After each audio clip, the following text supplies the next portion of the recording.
Oi pessoal, tudo bem? Eu sou o Lidias do canal Grimório Adaptado e hoje eu trago para vocês a mesma pergunta que um amigo me fez essa semana.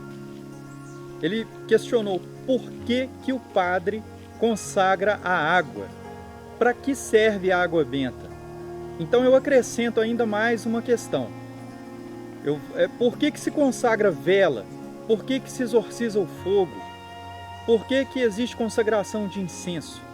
Qual que é a finalidade disso? Ele questionou também, quando se consagra água, qual que é o efeito disso? O que essa água tem de diferente de uma água comum? Em tempos bem remotos da civilização, o homem conseguia observar na natureza certos fenômenos que aconteciam, fenômenos naturais, que ele atribuía a uma força superior. Fenômenos como, por exemplo, um raio que corta o céu, um prenúncio de chuvas, um trovão, um fenômeno, por exemplo, como inundações, enchentes, fenômenos como ventos de velocidades absurdas, como tornados ou furacões, fenômenos sísmicos, de terremotos que dizimavam milhões de pessoas, que alterava a geografia do lugar.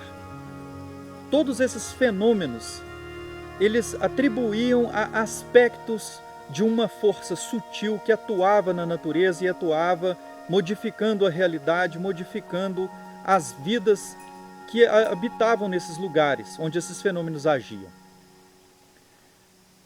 Entretanto, esses fenômenos não trazem só esse aspecto negativo de destruição, porque ao mesmo tempo que existe esse aspecto, ele vem seguido de renovação, de regeneração. A vida segue o seu curso. Na natureza existe essa ação cíclica de exercício dessas forças.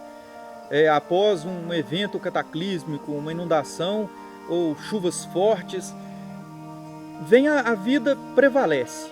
A vegetação renasce depois de um incêndio, os animais voltam a habitar áreas que antes não eram mais habitáveis. Tudo isso sofre essas alterações, sofre essas influências dessas forças. O homem atribuía essas forças a uma inteligência superior, uma divindade ou divindades, talvez porque não tivesse esse conceito monoteísta que nós temos hoje e possivelmente via como se fossem aspectos separados. Hoje em dia, pela visão esotérica, existe também um conceito de que essa força é uma, mas se manifesta sobre diferentes aspectos. Baseado em tudo isso, o filósofo grego Aristóteles veio a formular a teoria dos 4 elementos que estariam, então, envolvidos em toda a criação, nessa manifestação dessa força suprema na criação.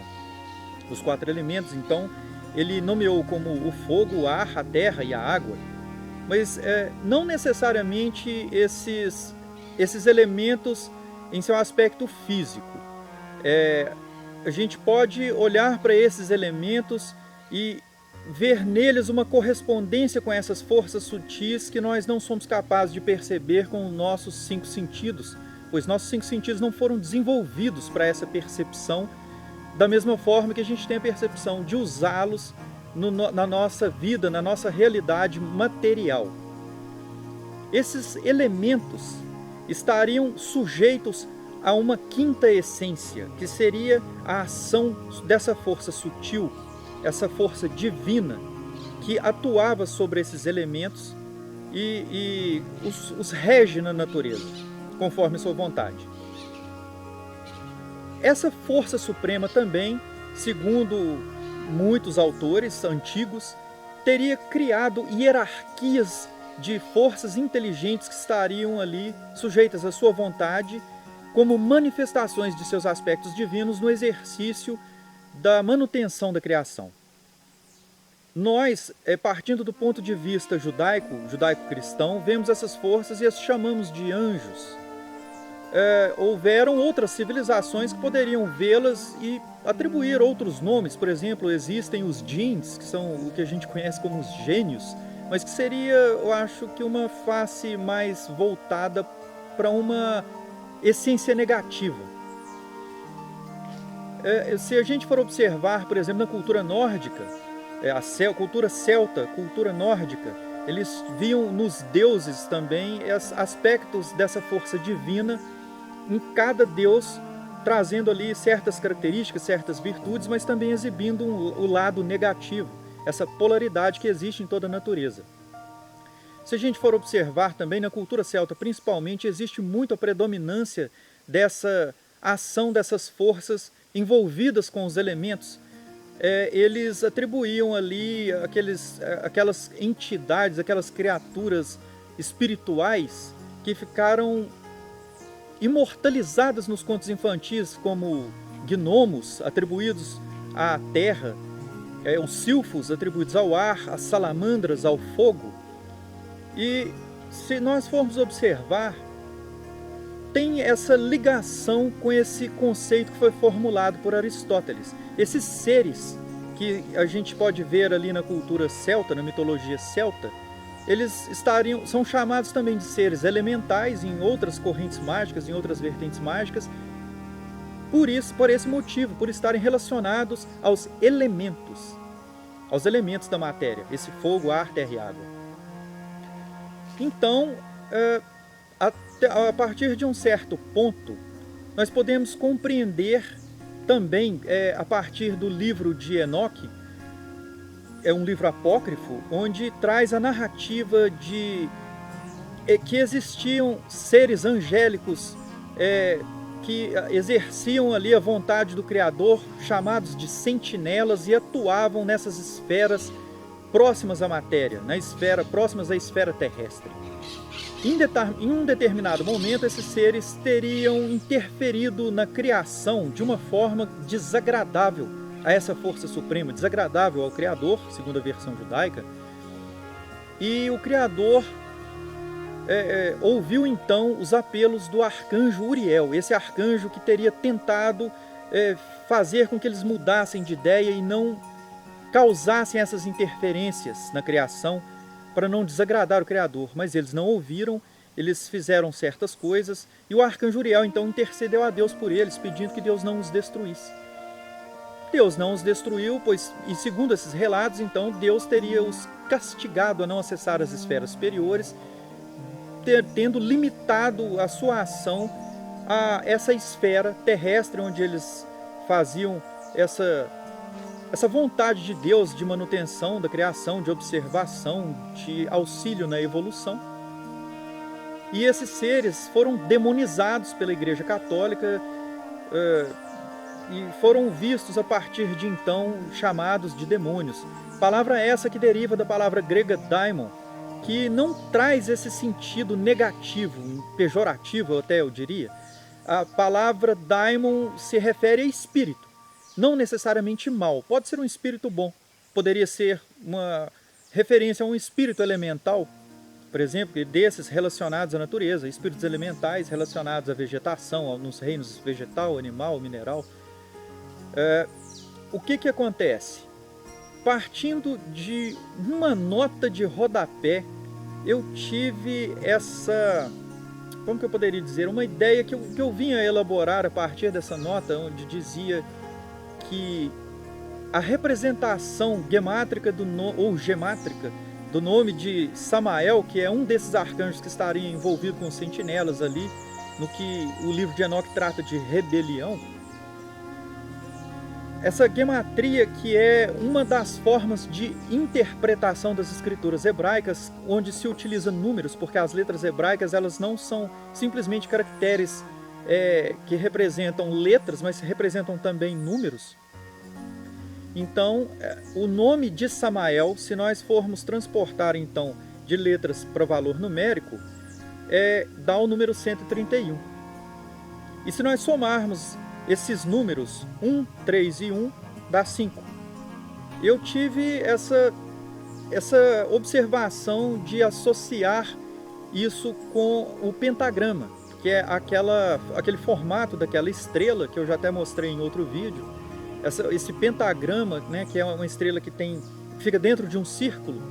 e é uma representação da ação divina sobre os elementos da natureza e pode ser também vista como uma representação do homem, que é formado dos 4 elementos em sua forma arquetípica e tendo sobre a sua cabeça, que é aquela ponta da estrela que fica para cima, a representação da quintessência, que é essa ação divina que confere ao homem a vida, que confere ao homem a sua semelhança com o seu Criador.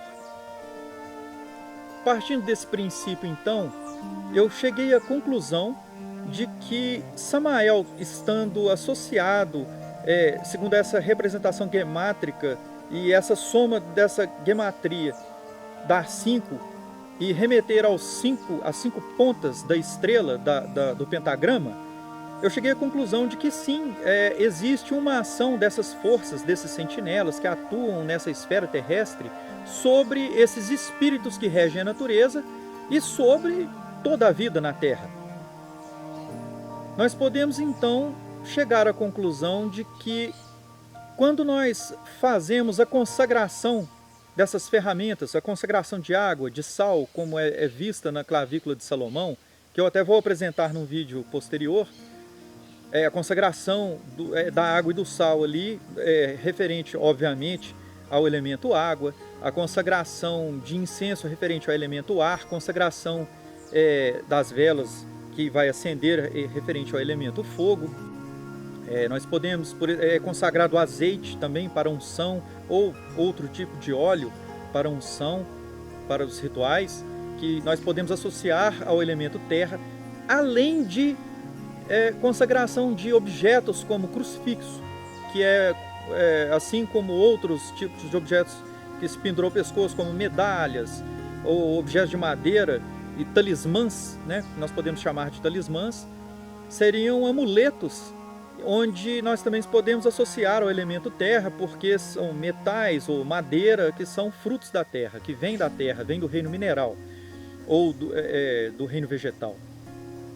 Nós podemos chegar à conclusão, então, de que quando nós fazemos a consagração através da ação de verbalizar a chamada dessa força divina, a chamada da força criadora para que ela venha exercer o seu poder, para atrair o seu poder a essas ferramentas que nós utilizamos como um meio de nos auxiliar nos nossos atos devocionais, nas nossas orações, nos momentos de oração ou nas nossas liturgias cerimoniais. Nós atraímos essa força de Deus, então, para que ela atue não só sobre esses seres que estão ali impregnados na matéria, essa alma divina que é um fractal de Deus na matéria, mas também para exercer uma ação sobre possíveis influências desses sentinelas, que nem sempre são vistos como seres amigáveis, para que não seja algo negativo, para que livremos essas ferramentas de qualquer ação negativa, de qualquer tipo de influência de energia negativa. Então esse é o objetivo de fazer essa consagração, é o motivo do padre fazer a água benta, pois ali, através da aspersão dessa água em cima de um objeto ou em cima de uma pessoa, seria aquele mesmo efeito. Quando a minha avó, por exemplo, estava lá com os raminhos de ervas, fazendo as rezas, as orações dela, e abanando a pessoa para quem ela rezava, orava ali, para expulsar qualquer tipo de força negativa, qualquer tipo de influência negativa sobre a pessoa. Então é isso, pessoal. Essa é a razão por trás de toda essa história de consagrar objetos que são usados em atos ritualísticos.